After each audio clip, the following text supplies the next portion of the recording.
Assalamualaikum warahmatullahi wabarakatuh. Yang terhormat Ibu Wahyu Helmi Dimayanti Sukiswo, SAMA, dan Ibu Nurul Fitriani, SAMA, selaku dosen pengampu mata kuliah Sistem Pengendalian Manajemen kelas K, serta para audiens. Kami dari grup G akan menjelaskan materi yang berjudul Tata Kelola Perusahaan dan Dewan Direksi. Sebelum memaparkan materi, izinkan kami untuk memperkenalkan anggota dari grup G. Yang pertama, ada Andini Widya Sulfi dengan NPM akhiran 76. Yang kedua, ada Muhammad Abdurrahman Faiz dengan NPM akhiran 44. Yang ketiga, ada Utari Nurmansyah dengan NPM akhiran 268. Yang keempat, ada Arsi Rania Faza dengan NPM akhiran 272. Yang kelima, ada Syafira Kartika Rahma dengan NPM akhiran 313. Yang terakhir ada Dita Rahmalia Ayuning Tias dengan NPM akhiran 317. Tata kelola perusahaan dan dewan direksi. Tata kelola perusahaan mencangkup mekanisme dan proses yang memastikan perusahaan dikelola untuk menciptakan nilai bagi pemilik sekaligus memenuhi tanggung jawab kepada pemangku kepentingan lainnya, seperti karyawan, pemasok, dan masyarakat. Praktiknya dipengaruhi oleh lingkungan hukum, sosial, dan norma di setiap negara. Tata kelola perusahaan berfokus pada pengendalian perilaku eksekutif senior dan seluruh karyawan, serta terkait erat dengan sistem pengendalian manajemen atau MCS. Perubahan dalam tata kelola perusahaan berdampak langsung pada praktik MCS.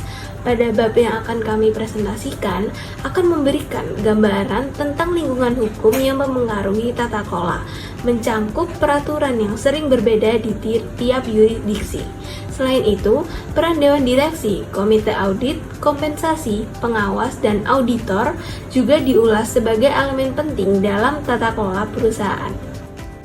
The Sarbanes-Oxley Act pada bulan Juli 2002 sebagai tanggapan atas beberapa kegagalan perusahaan besar, terutama Enron dan WorldCap, Kongres Amerika Serikat mengesahkan Undang-Undang Sarbanes-Oxley atau SOX. SOX memberlakukan persyaratan baru pada perusahaan yang terdaftar di Amerika Serikat dan auditornya. Tujuan eksplisit dari SOX adalah untuk meningkatkan transparansi, ketepatan waktu, dan kualitas pelaporan keuangan.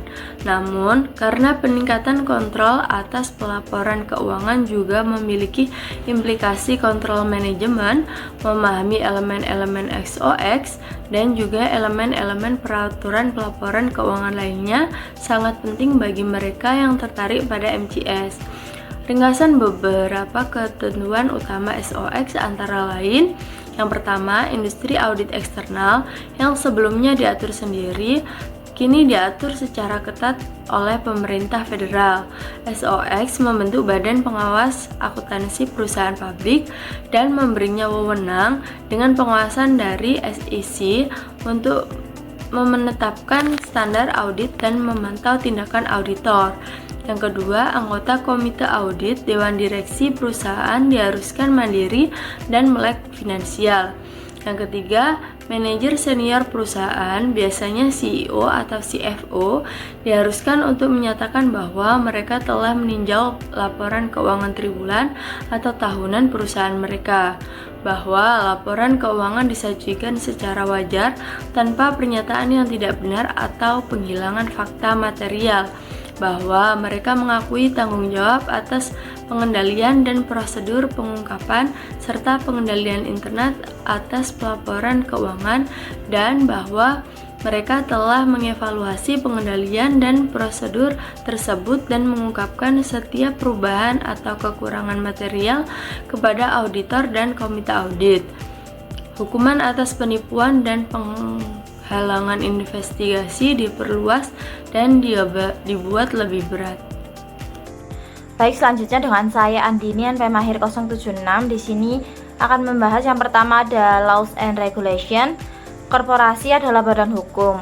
Oleh karena itu, mereka tunduk pada hukum dan peraturan pemerintah, yurisdiksi perusahaan tempat mereka beroperasi, dan yurisdiksi pasar saham tempat mereka beroperasi saham diperdagangkan. Pendekatan dan mekanisme tata kelola perusahaan di sini sangat bervariasi di berbagai negara. Namun, secara umum, dunia dikatakan terbagi menjadi dua orientasi tata kelola perusahaan. Yang pertama ada sistem Anglo-Amerika yang berfokus pada keunggulan pemegang saham sebagai penerima manfaat fidusia. Yang kedua ada sistem Eropa kontinental atau Jepang yang memiliki kepedulian yang lebih luas juga terhadap hak-hak pemangku kepentingan lainnya. Sistem hukum di Amerika Serikat sendiri itu menciptakan kewajiban fidusia bagi manajer dan direktur untuk bertindak demi kepentingan terbaik para pemegang saham. Nah, para direktur perwakilan terpilih dari pemegang saham bertugas mengawasi tindakan manajemen. Nah, sejak pemegang saham dipandang sebagai penggugat sisa arus kas yang dihasilkan, tujuan utamanya adalah untuk memaksimalkan mengurangi nilai korporasi. Terdapat sistem pemerintahan Eropa kontinental atau Jepang ditunjukkan untuk memastikan bahwa korporasi dikelola demi kebaikan perusahaan, berbagai pemangku kepentingan dan masyarakat. Di sini, para pemegang saham hanyalah salah satu dari sekian banyak kelompok pemangku kepentingan yang terkena dampaknya. Salah satu efek penting perbedaan hukum ini terletak pada komposisi direksi. Nah, oleh karena itu, secara keseluruhan perusahaan tunduk pada serangkaian undang-undang dan peraturan yang dirancang secara rumit untuk mengarahkan dan membatasi aktivitasnya. Terdapat banyak pihak yang independen terhadap manajemen dan dewan direksi memantau praktik tata kelola perusahaan. Dan ini juga termasuk auditor, regulator, lembaga pemeringkat kredit, lembaga pengawas yang ditunjuk sendiri, dan pelapor pelanggaran atau whistleblower, dan lain-lain. Selanjutnya yang kedua membahas yaitu The Sarbanes-Oxley Act. Nah, di sini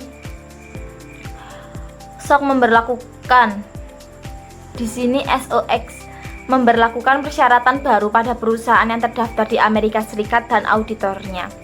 Tujuan eksplisit SOX adalah untuk meningkatkan transparansi, ketepatan waktu, dan kualitas pelaporan keuangan.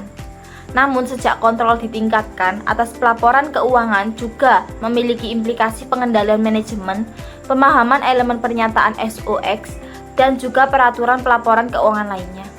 Sangat penting bagi pihak-pihak yang berkepentingan.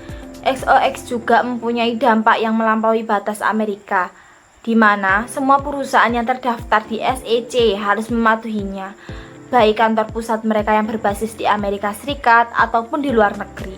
Nah, selain itu, beberapa negara seperti Kanada dan Jepang telah mengadopsi peraturan serupa dengan SOX. Yang pertama yaitu industri audit eksternal yang sebelumnya memiliki regulasi mandiri, kini menjadi sangat terregulasi oleh pemerintah federal. Yang kedua, anggota komite audit pada dewan direksi perusahaan diwajibkan mandiri dan mempelajari finansial. Dan yang ketiga, manajer senior perusahaan, biasanya CEO atau CFO, diharuskan untuk menyatakan bahwa mereka telah meninjau laporan keuangan triwulan dan tahunan pada perusahaan mereka. Di sini terdapat satu kelemahan material kekurangan dalam pengendalian internal yang begitu besar sehingga dapat mengakibatkan salah saji material atas situasi keuangan aktual perusahaan. Adalah manajer dan auditor perlu menyampaikan bahwa proses bisnis internal tidak efektif. Diperlukan untuk manajer dan auditor untuk menyampaikan bahwa proses bisnis internal tidak efektif. Bisnis tidak efektif diharuskan untuk mengungkapkan dan diharuskan untuk mengungkapkan kekurangan apapun yang tidak berbeda dari kelemahan material. Meskipun mereka dan auditor mereka diharuskan untuk menilainya agar menentukan apakah kekurangan tersebut dapat mengurangi kelemahan material. Di sini setiap kekurangan yang tidak dapat dibedakan dari kelemahan material, meskipun mereka dan auditornya diharuskan untuk menilai kekurangan tersebut dalam rangka menentukan apakah kekurangan tersebut dapat mengurangi kelemahan material. Selanjutnya akan dijelaskan oleh rekan saya. Selanjutnya yaitu mengenai Dewan Direksi. Nah, Dewan Direksi memiliki kewajiban fidusia untuk mendorong keberhasilan jangka panjang perusahaan demi kepentingan para pemegang saham, dan khususnya ketika ancaman kebangkrutan muncul. Terdapat beberapa elemen kewajiban fidusia. Yang pertama, duty of care, yaitu kewajiban untuk membuat atau mendelegasikan keputusan secara informatif. Yang kedua, yaitu duty of loyalty, yaitu kewajiban untuk mengutamakan kepentingan perusahaan di atas kepentingan pribadi. Yang ketiga, yaitu duty of good faith, yaitu kewajiban untuk setia dan berbakti pada kepentingan perusahaan dan juga pemegang sahamnya. Dan yang keempat, yaitu duty of not to waste, yaitu kewajiban untuk menghindari penghancuran nilai pemegang saham secara sengaja. Selain itu, terdapat tanggung jawab utama Dewan Direksi dalam pengendalian. Yang pertama yaitu menjaga kepentingan investor ekuitas, khususnya dengan memastikan bahwa manajemen berusaha memaksimalkan nilai saham yang dimiliki pemegang saham dalam perusahaannya. Yang kedua, yaitu melindungi kepentingan pemangku kepentingan lainnya, seperti karyawan, pemasok, pelanggan, pesaing, dan masyarakat luas, dengan memastikan bahwa karyawan di perusahaan itu bertindak secara legal dan bertanggung jawab secara sosial. Selanjutnya yaitu terdapat dua karakteristik dewan dan anggotanya. Yang pertama yaitu anggota dewan itu harus independen dari manajemen, di mana kurangnya independensi dari manajemen itu adalah tanda peringatan untuk paket gaji CEO yang sangat besar yang banyak dikritik. Namun, di samping itu, ada kemungkinan titik belok karena independensi yang penuh itu juga mungkin tidak diinginkan untuk fungsi dewan yang optimal. Hal itu dikarenakan karena yang pertama, kemandirian atau independensi yang penuh itu dapat menghilangkan akses spontan dan reguler dewan ke informasi khusus perusahaan dari eksekutif senior lainnya. Dan alasan yang kedua, independensi yang penuh itu menghilangkan paparan langsung calon CEO di masa depan terhadap diskusi strategi di tingkat dewan yang memperlambat kurva pembelajaran bagi kandidat yang akhirnya dipromosikan. Dan untuk karakteristik yang kedua, anggota dewan itu juga harus kompeten dan mampu mendedikasikan waktu yang diperlukan untuk peran tersebut. Dewan Direksi dalam memutuskan bagaimana menyusun aktivitasnya dan dalam tindakannya itu terdapat prinsip dasar. Yang pertama itu harus mematuhi undang-undang dan peraturan yang relevan. Dan yang kedua, anggota dewan harus berusaha mengikuti praktik terbaik yang mereka yakini. Nah, selain tanggung jawabnya Dewan Direksi, seorang dewan di sini dapat mendelegasikan keputusan tertentu kepada komite terkait atau meminta komite untuk mempelajari isu tersebut dan mengembangkan rekomendasi untuk dibawa ke dewan penuh. Sebagian besar perusahaan itu setidaknya memiliki komite permanen seperti komite audit, komite kompensasi, dan komite nominasi serta tata kelola. Nah, terdapat dua komite dewan yang hampir universal dengan tanggung jawab terkait pengendalian manajemen yang signifikan, yaitu komite audit dan komite kompensasi, yang mana kedua komite ini akan dibahas oleh teman saya lebih lanjut selanjutnya. Materi selanjutnya kita akan membahas komite audit. Komite audit memiliki peran penting dalam memberikan pengawasan independen atas proses pelaporan keuangan, pengendalian internal, dan auditor independen dalam perusahaan. Fungsi utama komite ini adalah memastikan bahwa pengungkapan keuangan perusahaan disajikan secara wajar dan akurat. Terkait anggota komite audit terdiri dari direktur luar atau non-eksekutif dan direktur independen yang memiliki pengetahuan keuangan. Dalam aspek tata kelola perusahaan, komite audit bertindak untuk memastikan bahwa perusahaan mematuhi semua peraturan perundang-undangan yang berlaku, beroperasi secara etis, dan menjaga sistem pengendalian yang efektif guna mencegah kepentingan di kalangan karyawan.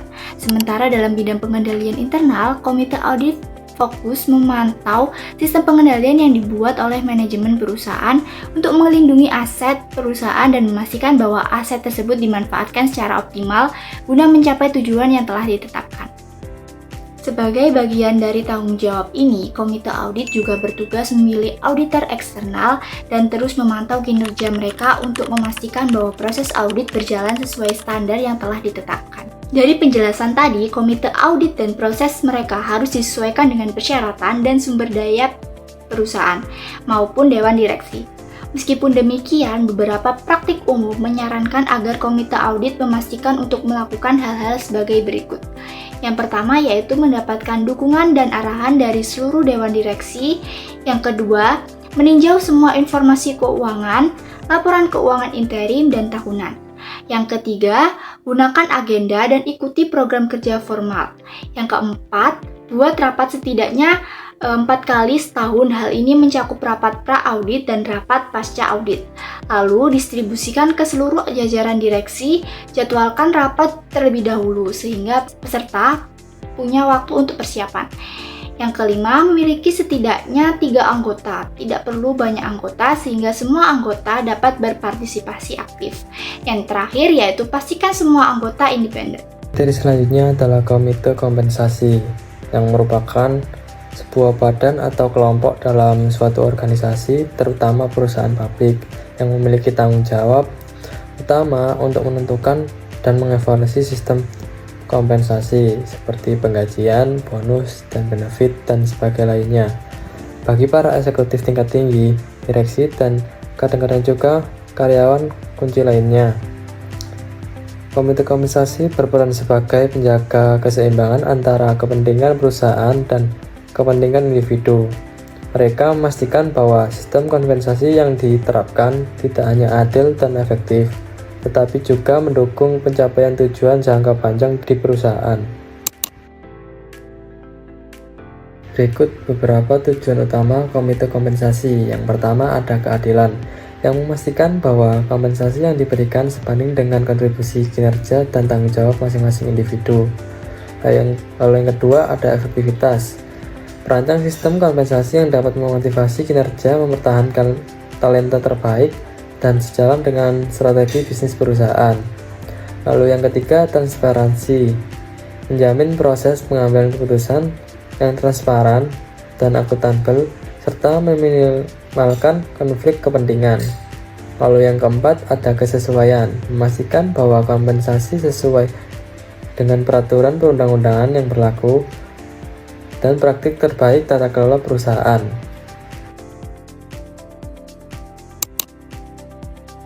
Selanjutnya ada beberapa aspek tugas dan tanggung jawab komite kompensasi. Yang pertama ada penetapan kebijakan kompensasi yang membuat pedoman umum mengenai struktur gaji, bonus, dan benefit. Lalu yang kedua, mengevaluasi kinerja eksekutif, melakukan penilaian kinerja secara berkala untuk menemukan besarnya bonus dan insentif. Lalu yang ketiga ada menentukan kompensasi eksekutif, mengusulkan besaran gaji, bonus, dan benefit bagi direksi dan eksekutif senior. Lalu yang keempat ada pengelolaan program kepemilikan saham, untuk mengelola program saham bagi karyawan yang employee stock ownership plan jika ada. Lalu yang kelima ada memantau tren kompensasi, mengikuti perkembangan tren kompensasi di industri yang sama untuk memastikan kompensasi perusahaan tetap kompetitif. Selanjutnya ada beberapa manfaat komite kompensasi. Yang pertama, meningkatkan kinerja perusahaan. Sistem kompensasi yang baik dapat memotivasi karyawan untuk mencapai tujuan perusahaan. Lalu yang kedua, mencegah konflik kepentingan. Komite kompensasi yang independen dapat mengurangi risiko konflik kepentingan dalam mengambil keputusan terkait kompensasi. Lalu yang ketiga ada meningkatkan kepercayaan investor. Transparansi dalam hal kompensasi dapat meningkatkan kepercayaan investor terhadap perusahaan. Sekian pemaparan dari kelompok kami. Kurang lebihnya mohon maaf. Terima kasih dan semoga bermanfaat. Wassalamualaikum warahmatullahi wabarakatuh.